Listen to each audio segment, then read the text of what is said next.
ఇవిగా మనం చెప్పుకోవచ్చు. ఇక మొత్తం మీద అన్ని విధాలా ఆదుకోవాలని అటు AP deputy CM Pawan Kalyan సైతం తెలంగాణ ప్రభుత్వానికి విజ్ఞప్తి చేశారు.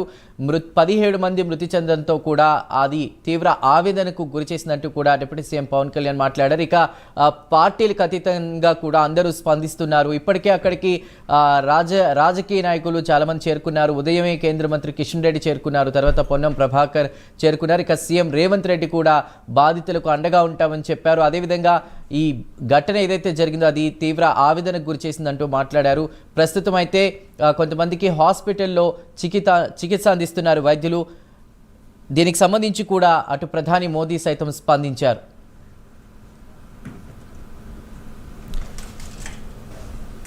రైట్, ప్రస్తుతం ఘటనాస్థలి నుంచి మరిన్ని అప్డేట్స్ అందించడానికి మా ప్రతినిధి కుమార్ సిద్ధంగా ఉన్నారు. కుమార్, 17కు చేరినట్టు తెలుస్తోంది మృతుల సంఖ్య. అదేవిధంగా కొంతమందికి ఆ హాస్పిటల్లో వైద్యం అందిస్తున్నట్టు తెలుస్తోంది. అప్డేట్స్ ఏంటి? Thank you Chandu. ఏదైతే పాత బస్తీలోని ఈరోజు ఉదయం 6 గంటలకి జరిగిన ఫైర్ యాక్సిడెంట్కి సంబంధించి ఇప్పటి వరకు కూడా ఏదైతే 17 మంది వరకు కూడా చనిపోయినట్లయితే తెలుస్తుంది. ముఖ్యంగా ఈ 17 మందిలో కూడా చిన్నపిల్లలే ఎక్కువ మంది ఉన్నట్లు కూడా ప్రస్తుతం మనకైతే తాజాగా సమాచారం అయితే అందుతుందనే చెప్పొచ్చు. ముఖ్యంగా చూసుకున్నట్టయితే ఈ భారీ అగ్ని ప్రమాదంలోని 17కి అయితే మృతుల సంఖ్య కూడా చేరింది. మృతుల్లో 8 మంది చిన్నపిల్లలు ఉన్నారు. 1.5-2 ఏళ్ల మధ్య ఒకళ్ళైతే ఉన్నారు. అలాగే 7 ఏళ్ళకు సంబంధించి ఒకరు ఉన్నారు. 4 ఏళ్ల లోపు పిల్లలు 6 అయితే ఇందులో చనిపోయినట్లయితే తెలుస్తుంది. అలాగే ఏదైతే 60 ఏళ్ల నుంచి 70 ఏళ్ల పైబడిన ఒక వ్యక్తి కూడా చనిపోయినట్లయితే ప్రస్తుతం మనకైతే తెలుస్తుంది. మృతుల్లో 5 30 నుంచి 40 ఏళ్ల లోపు వయసు ఉన్నవారని కూడా ప్రస్తుతం మనకైతే తెలుస్తుంది. ముఖ్యంగా ఈరోజు ఉదయం 6 గంటల సమయంలోని ఏసీ కంప్రెసర్ పేలి ఈరోజు ఈ సంఘటన అయితే చోటు చేసుకుంది. ముఖ్యంగా ఈ కృష్ణ పిరిల్స్ అనే షాపు పైన ఏదైతే ఈ కుటుంబం సంబంధించి అందరూ కూడా అందుట్లో అయితే ఉంటున్నారు. ముఖ్యంగా ఈ వేసవి సెలవులు కావడంతో కూడా అందరూ కూడా అక్కడికైతే చేరుకోవడం జరిగింది. ఈరోజు ఉదయం 6 గంటల సమయంలోని ఒక్కసారిగా ఏసీ కంప్రెసర్ పేలడంతో కూడా భారీ అగ్ని ప్రమాదం చోటు చేసుకోవడంతో కూడా ఇక్కడ స్థానికులు వెంటనే ఇటు ఫైర్ సిబ్బందికి అయితే సమాచారం ఇవ్వడం అయితే జరిగింది.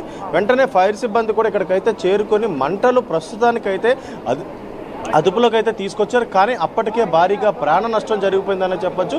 ముఖ్యంగా ఇందులో ఎవరైతే ఈ క్షతగాత్రులు ఉన్నారో వాళ్ళందరినీ కూడా అక్కడి నుంచి రెస్క్యూ చేసి దగ్గర ఉన్న ఆసుపత్రులు అందరినీ కూడా తరలించడం జరిగింది. ఇక్కడ ఏసీ కంప్రెసర్ పేలిన సమయంలోనే స్పాట్లోనే 3 అయితే చనిపోయారు. మిగతా వ్యక్తులు ఎవరైతే ఉన్నారో వీళ్ళందరినీ కూడా వెంటనే దగ్గరలో ఉన్న ఆసుపత్రులు అందరినీ కూడా వాళ్ళైతే తీసుకెళ్ళడం జరిగింది. ఆసుపత్రిలో కూడా 14 మంది చనిపోయినట్లయితే ప్రస్తుతం తెలుస్తుంది. మొత్తానికి 17 మంది అయితే ఇప్పటివరకు కూడా చనిపోయినట్లు కూడా తాజాగా సమాచారం అయితే అందుతుంది. ఇక్కడ వెంటనే రాష్ట్ర ప్రభుత్వం కూడా స్పందించింది. సీఎం రేవంత్ రెడ్డి కూడా మృతుల కుటుంబ సభ్యులతో ఫోన్లో కూడా మాట్లాడడం జరిగింది. అలాగే మరొక పక్క ఏదైతే కేంద్ర నుంచి కూడా ఏదైతే ప్రధాని నరేంద్ర మోడీ కూడా తన సంతాపాన్ని అయితే వ్యక్తం చేయడం జరిగింది. ముఖ్యంగా మృతులు ఎవరైతే ఉన్నారో మృతులు చనిపోయిన వారికి 2 లక్షల రూపాయల పరిహారం అయితే ప్రకటించారు. అలాగే మరొక పక్క క్షతగాత్రులకి 50,000 చొప్పున పరిహారం అయితే ప్రకటించడం జరిగింది. ఈ సంఘటన జరిగిన సమయంలోనే సుమారు 30 మంది పైగా ఏదైతే ఆ ఇంట్లో ఉన్నట్లయితే తెలుస్తుందో అందరూ కూడా ఒకే కుటుంబానికి సంబంధించిన వేసవి సెలవులు కావడంతో కూడా అందరూ అయితే ఇక్కడికి రావడం జరిగిందని అయితే వాళ్ళైతే చెప్తున్నారు. ఈ 30 మందిలోని ఏదైతే ఎవరైతే ఉన్నారో ఆ 30 మందిలోని ఇప్పటివరకు కూడా 17 మంది అయితే మరణించినట్లయితే తాజాగా సమాచారం అయితే అందుతుంది. కొద్దిసేపటి క్రితమే ఇక్కడికి పొన్నం ప్రభాకర్ రావుతో పాటు ఇటు గద్వాల్ విజయలక్ష్మి, ఎమ్మెల్సీ బల్మూర్ వెంకట్, అలాగే హైడ్రా కమిషనర్ ఏవి రంగనాథ్ ఇక్కడికైతే చేరుకొని ఇక్కడ పూర్తిగా పరిస్థితిని మొత్తం కూడా సమీక్షించారు.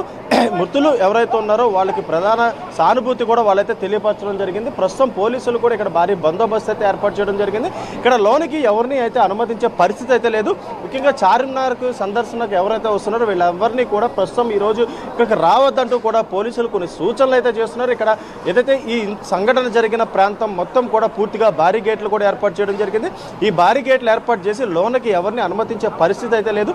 ఎందుకంటే ఇక్కడ చార్మినార్ ఏరియాలోని మెయిన్ ప్రాంతంగా ఈ మీర్ చౌక్ అయితే చెప్పొచ్చు. ఎందుకంటే ఎక్కువగా ఇక్కడ బిజినెస్ వ్యాపారం అంటే చిరు వ్యాపారాలు చాలా ఎక్కువైతే ఈ ఏరియాలో అయితే జరుగుతుంటాయి.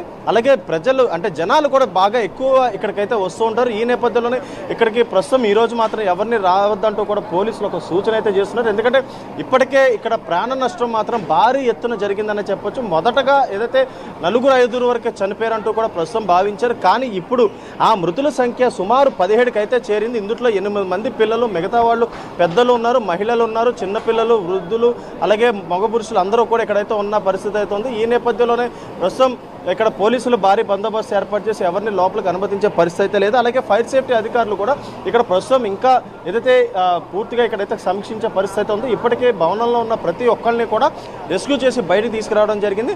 మృతులు ఎవరైతే ఉన్నారో వాళ్ళందరినీ కూడా ఏదైతే పోస్ట్ మార్టం నిమిత్తం ఉస్మానియా ఆసుపత్రికి అయితే తరలించడం జరిగింది. అలాగే మరొక పక్క ఇప్పటికే రాష్ట్ర ప్రభుత్వం కూడా దీన్ని స్పందించడం జరిగింది. సీఎం రేవంత్ రెడ్డి కూడా పూర్తిగా